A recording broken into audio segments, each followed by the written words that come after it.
Já lhes falei algumas histórias dos imigrantes em Nova Serrana, de algumas pessoas com as quais eu conversei, entrevistei, pessoas da cidade, de empresários, de como era a cidade antes, como é a cidade agora, do marco divisório, que é a BR-262, algumas entrevistas com alguns imigrantes, as suas saudades, as suas vontades, a sua esperança, o seu sonho de ganhar a sua vida, de manter a sua sobrevivência em Nova Serrana, a exploração do seu trabalho, as empresas formais, as empresas informais. Então, tudo isso vai formando esse conjunto, né, esse cenário que eu precisei montar para escrever a minha tese, que é justamente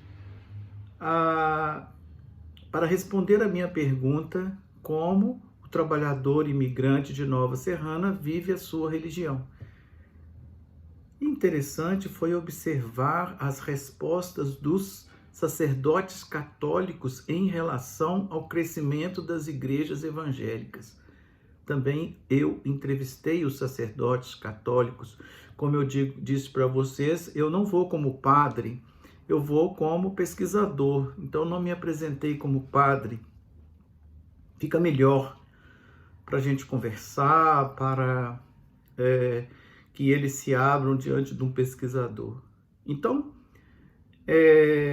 o que eu percebi foi o seguinte, e foi compilado: eles não têm a preocupação com os evangélicos, apesar de constatarem que a igreja evangélica cresceu 355% do ano de 2000 ao ano de 2010, enquanto que a igreja católica cresceu só 50%.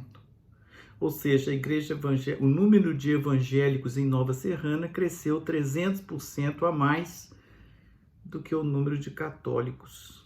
E os padres, em suas respostas, não consideravam as igrejas evangélicas como possíveis ameaças à evangelização católica.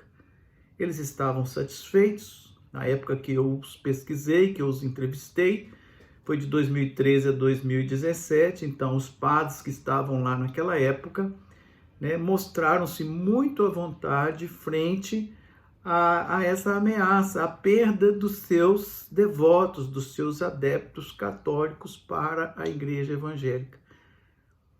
Eu percebi muito claramente, né, numa das entrevistas que eu fiz com um dos padres, a sua desconsideração para com os imigrantes. Para ele, bastavam os empresários que participavam da sua igreja, o dízimo que eles davam e as ajudas que eles também ofereciam quando a igreja precisava. Que pena, porque na verdade a nossa missão é ser arauto do Evangelho, é buscar os corações feridos, é ir ao encontro de toda criatura humana e estender a mão, manifestar para ela o nosso carinho, o nosso apreço, a nossa fraternidade. É fazer valer a missão que Jesus deixou para os seus discípulos, abrindo o nosso coração para um dia podermos ouvir dele: vinde, benditos do meu Pai, vinde para o lugar que ele sempre vos preparou, porque eu era estrangeiro e me acolhestes em sua casa. Falta um pouco isso. Lembra daquela história da mulher que eu encontrei na porta da igreja? E ela estava lá por quê? Porque ela sentia saudade. Mas na hora que ela precisou, ela não teve uma mão amiga, uma presença silenciosa muitas vezes, mas que fosse para ela um esteio, mostrando, não para ela continuar sendo católica, mas que ela tinha o seu valor enquanto filha amada e predileta de Deus.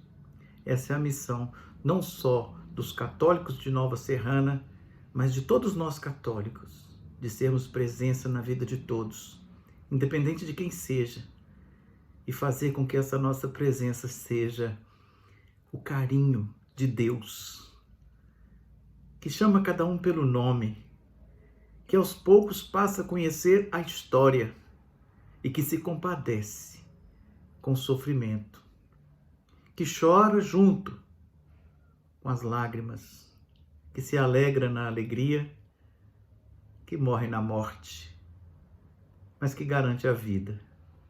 Essa é a missão de Jesus, essa é a missão de todos nós.